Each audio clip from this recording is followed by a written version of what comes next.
Joining me now from Titusville, Florida, National Director of Priests for Life, Father Frank Pavone. Father, clearly to me, and I've been saying on this program for many weeks, many months, maybe years now, that the Speaker of the House has weaponized, unfortunately, one-third of government. She's weaponized her committees in the House of Representatives, and you have joined various conservative leaders to send send a message to Nancy Pelosi and anybody who will listen in Washington, D.C. And I want to read part of it, Father. Speaker Pelosi has, through multiple actions and false statements, abused her power as Speaker of the House of Representatives. She has violated the official code of conduct of the House of Representatives through a pattern of abuse of power, demonstrating that she is unfit to continue to serve as Speaker of the House. We respectfully request that the Office of Congressional Ethics immediately launch an inquiry into Speaker Pelosi's misconduct.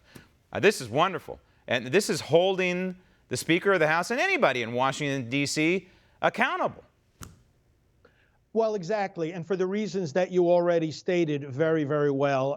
Nancy Pelosi and the Democrats are weaponizing impeachment. Now, what do we mean by that? You know, not only our founders, but even prominent Democrats relatively recently, that is before President Trump was elected, made it clear that impeachment has to, if it's going to proceed, has to enjoy the support of the American people and bipartisan support in the Congress. This is not the case right now. And people have to realize, and I'm confident that the more the American people realize about what's going on here, the more they're going to see this for the sham that it is. But Nancy Pelosi herself announced an impeachment inquiry. It wasn't a vote of the House of Representatives. The Constitution says the House of Representatives as a body shall initiate impeachment hearings. But of course, not only are they not following the process, and we can talk more about why they've violated the process, but they don't even have any substance. There's no crime that they can even point to that they think the president has committed. So this whole thing is a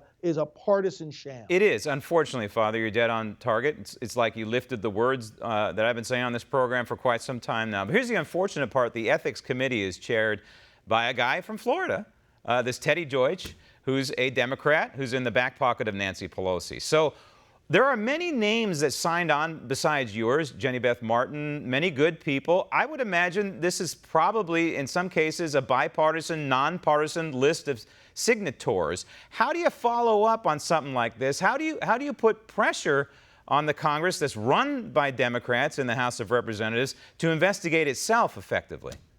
Well, I'm glad you mentioned, first of all, the part about the partisan makeup of the signers. I myself do not belong to either the Republican or Democrat Party, and I'm jumping in on this precisely, as you know, because my focus is the whole pro-life battle, and it's becoming more and more clear that those who oppose us on these various pro-life, pro-family, pro-America issues are in fact using the tools of government as a political weapon, as in this case. So it's out of concern for our issues that we're voicing concern about the process here.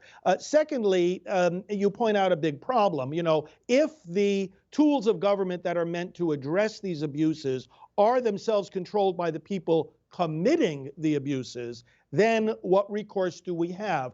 Well, I think the answer to that is what we're doing now and similar efforts. That is exposing it to the American people. Ultimately, the people will decide. As they come to see what's going on, they have to decide at the ballot box, but even before that too, by putting pressure on those who represent them in Congress to say, listen, you know, party or no party or wherever you stand on issues, you have got to respect the process of government as it's been set up and stop abusing it. And I'm confident that our viewers and many others, as they come to know about this, will apply that appropriate pressure to their representatives in Congress. Maybe you can send a letter to the Bishop of San Francisco, Father, and point out that Nancy Pelosi should have been excommunicated from the Catholic Church many, many years ago based on her pro-abortion stance alone. I know you don't really want to get involved in that, but it just seems outlandish to me that she is still purportedly a, quote, Catholic who goes to church on Sundays. Father, thank you. Want to see more videos like this? Click on the link below and subscribe to One America News on YouTube, and call your cable provider and kindly demand that One America News is added to your lineup. Call and subscribe today.